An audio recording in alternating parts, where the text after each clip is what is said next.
TRF da primeira região condena draga por explorar areia e cascalho sem autorização da União. Saiba o que diz a lei sobre este assunto. Conciliação celebrada pelo TRF1 resolve controvérsia sobre direito de exploração do minério de manganês no município de Serra do Navio, no Amapá. E mais, estudante desclassificado de vestibular porque banca alterou o edital depois da realização das provas, consegue decisão da Justiça Federal para matricular-se em universidade pública.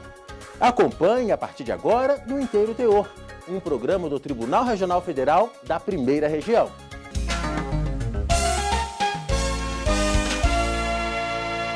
Explorar areia, cascalho e outros recursos minerais sem autorização do Departamento Nacional de Produção Mineral, que integra o Ministério de Minas e Energia, além de órgãos ambientais, pode transformar num mau negócio e levar o responsável para a cadeia.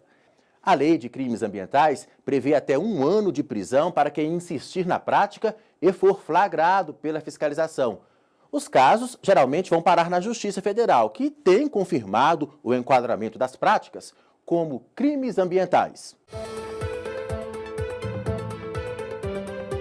Essencial para a construção civil, a areia e o cascalho comercializados nas lojas de material de construção nem sempre são retirados do meio ambiente de forma correta e com as devidas licenças. Este especialista em direito ambiental explica que o Departamento Nacional de Produção Mineral, o DNPM, além de órgãos estaduais e locais, precisam autorizar a exploração. Você imagina que você tem uma fazenda, você tem minério, você tem brita, pedra, areia.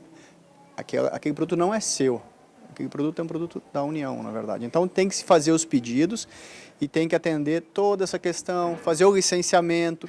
E se eu fizer essa extração, o que vai acontecer com o meio ambiente? Então um órgão ambiental local que vai sinalizar ou balizar quais são os procedimentos para poder atender a legislação específica. Segundo o advogado, muitos empresários não suportam esperar o longo prazo do processo para se conseguir uma licença e iniciam as atividades sem autorização. Se analisarmos alguns casos que ocorreram nos últimos anos, com até prisão de alguns donos dessas empresas, né?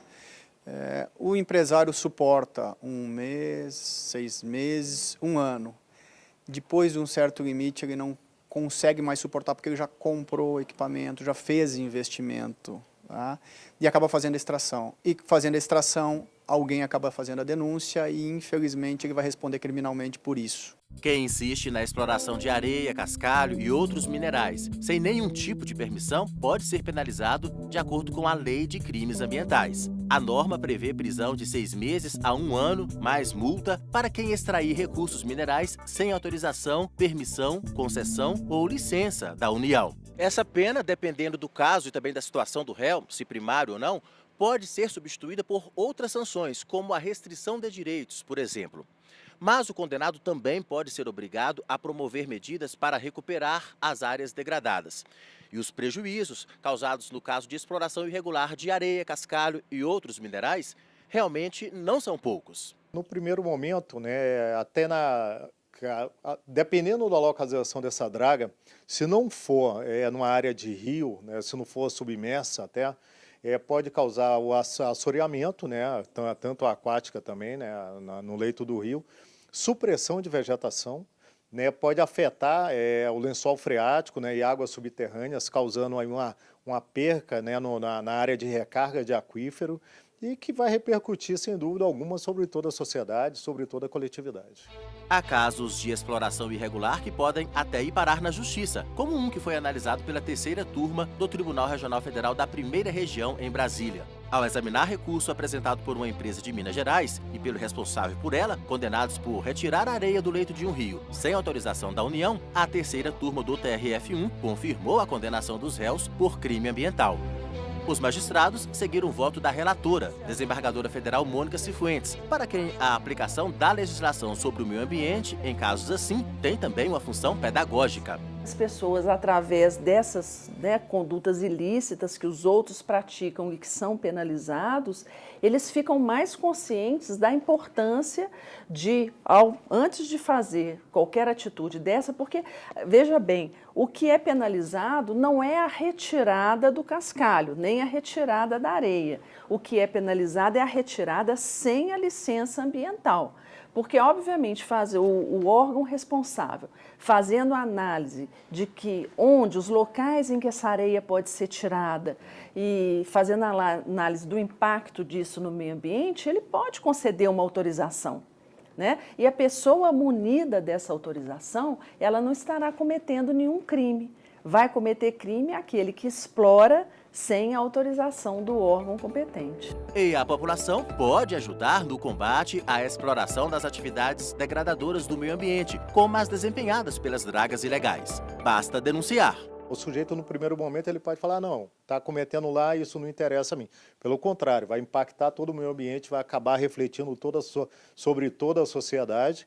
É interessante aquela pessoa que tiver conhecimento, seja visual ou notícia, mobilizar a polícia do local, se tiver um batalhão de polícia militar ambiental no local também, né? E os órgãos também, como IBAMA, IBRAM, os órgãos ambientais responsáveis, para que essa atividade ela possa ser até regularizada, né, da forma correta e o poder público poder mensurar qual o impacto ambiental e fazer até o sistema de compensação ambiental para que a coletividade não seja lesada. Não é que aquilo ali escondido não vai ser localizado e não vai causar prejuízo nenhum. Não. Quem analisa se vai ou não vai causar prejuízo é o órgão ambiental responsável, né? Ele não pode, por si só, fazer um juízo de valor, olha, isso aqui não vai causar prejuízo. Não. Por isso é que a lei exige que ele peça essa autorização antes de começar a exploração.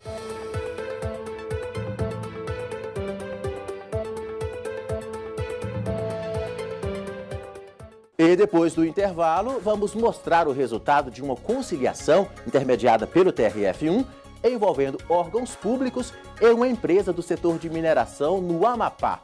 E mais, Justiça Federal garante matrícula em universidade pública de estudante desclassificado de vestibular porque a banca alterou ilegalmente o edital depois da realização das provas. Voltamos já já.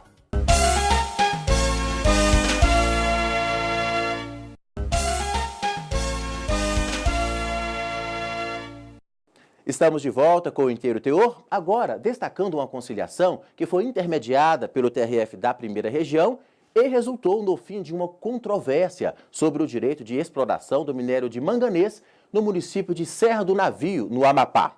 Uma mineradora que estava com as atividades paradas voltará a funcionar, gerando empregos para a população do município. E vai ter que promover também a recuperação de áreas degradadas.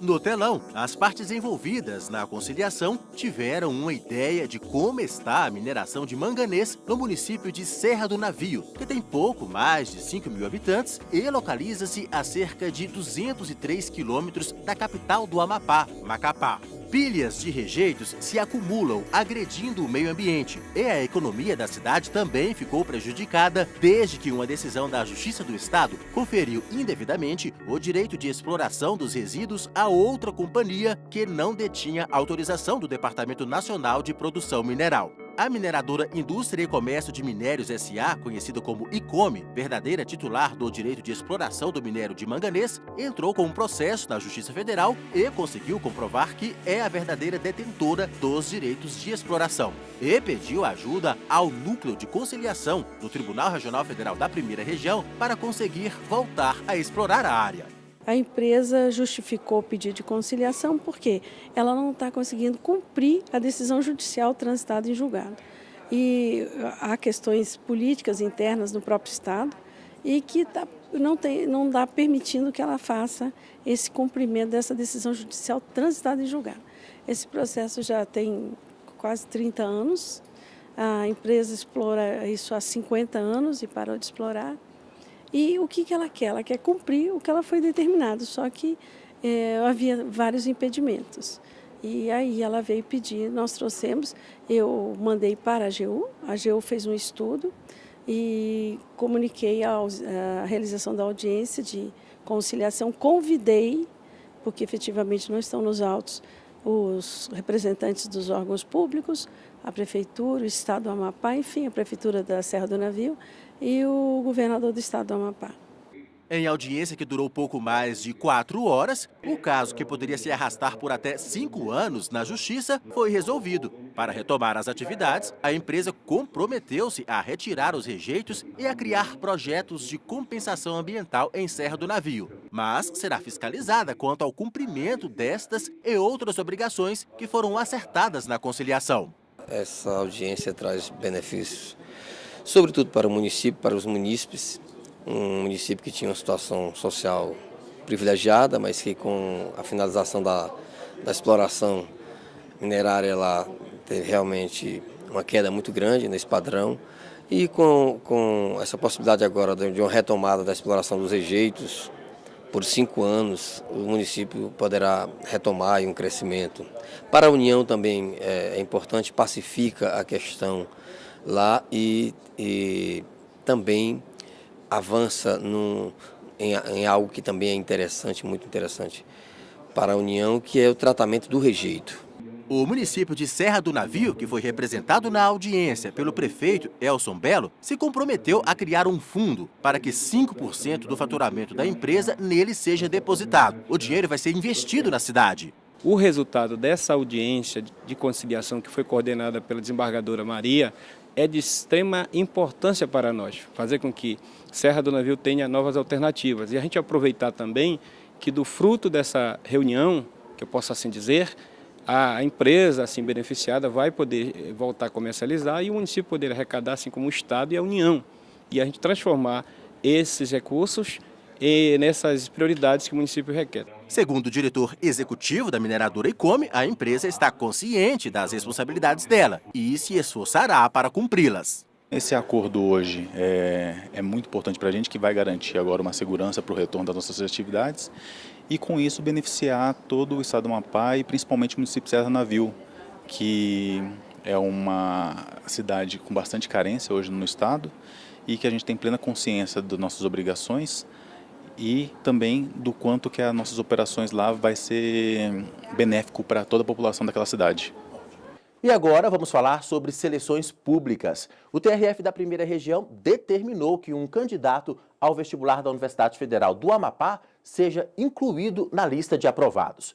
O estudante foi prejudicado na classificação porque a banca alterou o edital após a realização das provas. Acompanhe comigo. Neste cursinho em Brasília, centenas de candidatos se preparam dia e noite para passar em concursos públicos e vestibulares. A rotina de estudos, para alguns, inclui aulas em mais de um período. E muitos, como Samuel, já estão nesta maratona há mais de um ano. Você muitas vezes monta uma preparação de meses, faz estudo pré-edital, faz um comparativo. E aí quando o edital foge das regras por ele propostas pelo edital, aí assim, nós ficamos em uma situação bem insegura e ficamos muito dependendo da sorte, né? E dos critérios que não são apresentados.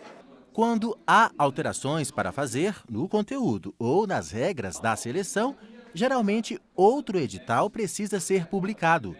No Centro Brasileiro de Pesquisa em Avaliação e Seleção e de Promoção de Eventos, SEBRASP, antigo CESP, o diretor nos recebeu para explicar como a banca procede quando identifica a necessidade de retificação. A retificação do edital só pode ocorrer por meio de um outro edital, né? Por exemplo, um comunicado não tem um condão de alterar uma regra editalícia.